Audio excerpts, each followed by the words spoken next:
नमस्कार विद्यार्थी मित्रांनो, प्रथम वर्ष वाणिज्य सत्र दुसरे, विषयाचे नाव व्यावसायिक नीतिमूल्ये, प्रकरण दुसरे कॉर्पोरेट सामाजिक जबाबदारी.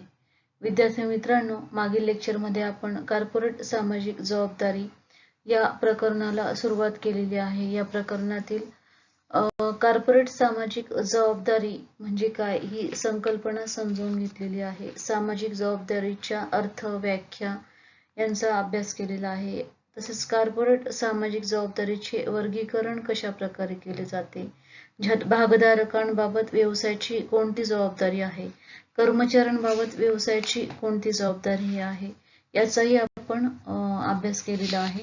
आज आपण ग्राहकांबाबत व्यवसायाची सामाजिक जबाबदारी कोणती आहे, सावकार, अर्थपुरवठा करणाऱ्या संस्थांप्रती व्यवसायाची सामाजिक जबाबदारी कोणती आहे, तसेच इतर संस्थांप्रती असलेली जबाबदारी आणि सरकारबाबत असणारी जबाबदारी यांचा आज आपण अभ्यास करणार आहोत. मित्रांनो, ग्राहकांबाबत व्यवसायाची सामाजिक जबाबदारी कोणती आहे, तर त्यात ग्राहकांना व्यवसायांनी दर्जेदार वस्तूंचे उत्पादन करून त्या पुरविल्या पाहिजे. ग्राहकांसाठी वस्तूंची विक्री करताना त्या वाजवी किमतीला विकल्या पाहिजे. वस्तूंचा दर्जा निश्चित करून दर्जा नियंत्रण केले पाहिजे. तसेच दर्जा नियंत्रण करण्यासाठी दर्जा नियंत्रण विभाग हा व्यवसायाने स्थापन केला पाहिजे. ग्राहकांच्या गरजेनुसार वस्तूंचे उत्पादन केले पाहिजे व त्याचा नियमित पुरवठाही व्यवसायाने केला पाहिजे. ग्राहकांच्या आवडीनिवडी अपेक्षा लक्षात घेऊन उत्पादनामध्ये तसे बदल वेळोवेळी व्यवसायाने केले पाहिजे. वस्तूंची सत्य व पूर्ण माहिती ही ग्राहकाला खरेदीच्या वेळी दिली गेली पाहिजे. ही होती ग्राहकांबाबत असणारी व्यवसायाची सामाजिक जबाबदारी. ग्राहकांबाबत असणाऱ्या जबाबदारीत आपण अजून असे सांगू शकतो की बहुतेक वेळा व्यवसाय मालाची कृत्रिम टंचाई निर्माण करत असतात, काळा बाजार करत असतात, भेसळ करत असतात. तर अशा गैरप्रकारांना व्यवसायांनी वेळोवेळी आळा घातला पाहिजे. तसेच वाहतुकीमुळे वातावरणाचा परिणाम होऊन मालाचे नुकसान होऊ नये म्हणून चांगले संवेष्टन किंवा ज्याला आपण पॅकिंग असे म्हणतो ते मालाचे केले पाहिजे. वस्तूची जाहिरात करताना ग्राहकांची फसवणूक होऊ नये याची काळजी व्यवसायांनी घेतली पाहिजे. वस्तू खरेदीविषयी योग्य मार्गदर्शन हे व्यवसायाने ग्राहकांना केले पाहिजे. पूर्वी दाखविलेल्या नमुन्याप्रमाणेच वस्तू ही ग्राहकांना पुरविली पाहिजे. त्यांच्या तक्रारींचे निवारण करणे, त्यांच्या अपेक्षांना उत्तर देणे हेही कार्य व्यवसायांनी वेळोवेळी केले पाहिजे. ग्राहकांना घरपोच सेवा, विक्रयोत्तर सेवा, उधारीवर माल इत्यादी सुविधा व्यवसायांनी उपलब्ध करून दिल्या पाहिजे. ग्राहक संघटनांशी संपर्क ठेवणे, त्यांचा आदर करणे हेही व्यवसायाच्या सामाजिक जबाबदारीत आपल्याला सांगता येईल. तर अर्थपुरवठा करणाऱ्या संस्थांप्रतीही व्यवसायाची काही सामाजिक जबाबदारी आहे, ज्यामध्ये व्यवसाय संस्थांना लागणाऱ्या भांडवलाची गरज भागवणाऱ्या विविध संस्था, ज्यामध्ये सावकार आहे, बँका आहेत, ठेवीदार आहेत, यांच्या प्रती व्यवसायाच्या काही जबाबदाऱ्या आहेत. त्यात सावकार व वित्तीय मदत करणाऱ्या संस्थांच्या पैशांचा व्यवसायाने योग्य उपयोग केला पाहिजे. त्यांच्या गुंतवणुकीस सुरक्षितता प्राप्त करून देणे ही व्यवसायाची एक सामाजिक जबाबदारी आपल्याला सांगता येईल.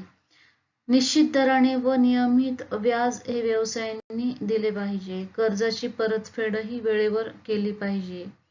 सर्वांचा विश्वास संपादन करून सलोख्याचे संबंध व्यवसायाने निर्माण केले पाहिजे.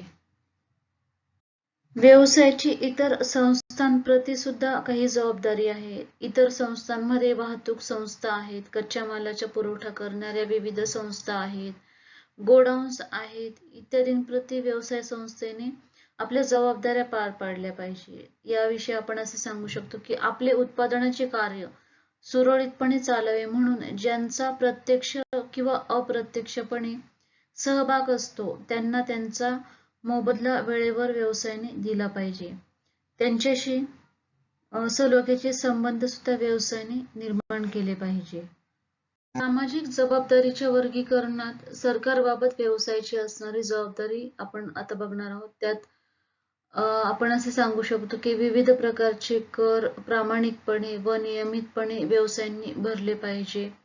सरकारने व्यवसायासंबंधी जाहीर केलेल्या ध्येय धोरणांचे पालन हे व्यवसायाने वेळोवेळी केले पाहिजे. सर्व शासकीय कायद्यांच्या नियमांचे पालनही व्यवसायाने केले पाहिजे. सरकारला व्यवसाय संबंधित हवी असलेली सत्य माहिती ही व्यवसायाने दिली पाहिजे. आर्थिक विकास कार्यात सरकारला वेळोवेळी मदत केली पाहिजे. व्यक्तिगत स्वार्थासाठी भ्रष्टाचाराचा अवलंब न करणे, तसेच राष्ट्रहितासाठी सरकारला उपयुक्त सूचना देणे, युद्धजन्य व आणीबाणीच्या परिस्थितीमध्ये सरकारला सहकार्य करणे ही सुद्धा व्यवसायाची एक प्रकारची सामाजिक जबाबदारी आपल्याला सांगता येईल. विद्यार्थी मित्रांनो, राष्ट्र व समाजाप्रती व्यवसायाची काही सामाजिक जबाबदारी आहे. त्यामध्ये आपण असे सांगू शकतो की व्यवसाय हा समाजाचा एक घटक आहे. व्यवसायाची उद्दिष्टे ही समाजामुळे पूर्ण होत असतात. समाज हा राष्ट्राचा घटक आहे आणि म्हणून या राष्ट्र व समाजाविषयी व्यवसाय संस्थांच्या काही जबाबदाऱ्या आपल्याला सांगता येतील. त्यात पहिली जबाबदारी आहे की राष्ट्रात उपलब्ध असणाऱ्या साधन संपत्तीचा योग्य वापर व्यवसायांनी केला पाहिजे. प्रदूषण होऊ नये म्हणून धूर, वाफ, दूषित पाण्याची योग्य पद्धतीने विल्हेवाट व्यवसायांनी लावली पाहिजे. समाजाच्या कल्याणासाठी विविध योजना व्यवसायांनी राबविल्या पाहिजे.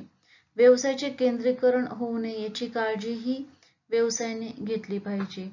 नवीन तंत्रज्ञानाच्या सहाय्याने, शोधांच्या सहाय्याने नवीन वस्तूंचे उत्पादन करून ते बाजारात विक्रीसाठी आणले पाहिजे. जास्तीत जास्त रोजगाराच्या संधी व्यवसायांनी निर्माण करण्याचा प्रयत्न केला पाहिजे. तसेच समाजाच्या उन्नतीसाठी व्यवसायाचा विकास केला पाहिजे. मक्तेदारीला विरोध करून आर्थिक शोषणापासून समाजाला मुक्त केले पाहिजे. निकोप स्पर्धेला प्रोत्साहन देऊन समाजाला योग्य किमतीला दर्जेदार वस्तू उपलब्ध करून दिल्या पाहिजे. समाजातील दुर्बल घटक, अनाथ वर्गांना, गरजू लोकांना आर्थिक मदत व्यवसायाने वेळोवेळी केली पाहिजे.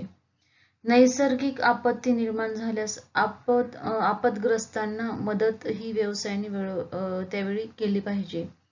राष्ट्रीय एकात्मता निर्माण करण्यासाठी व्यवसायांनी हातभार लावला पाहिजे. व शेवटी राष्ट्राचा सर्वांगीण विकास साधण्यासाठी व्यवसायांनी सहकार्य करणे म्हणजेच त्यांची राष्ट्र किंवा समाजाप्रती असणारी जबाबदारी आपल्याला सांगता येईल. अशा प्रकारे विद्यार्थी मित्रांनो, आज आपण व्यवसायाच्या सामाजिक जबाबदारीचे वर्गीकरण सखोलपणे अभ्यासलेले आहे. धन्यवाद.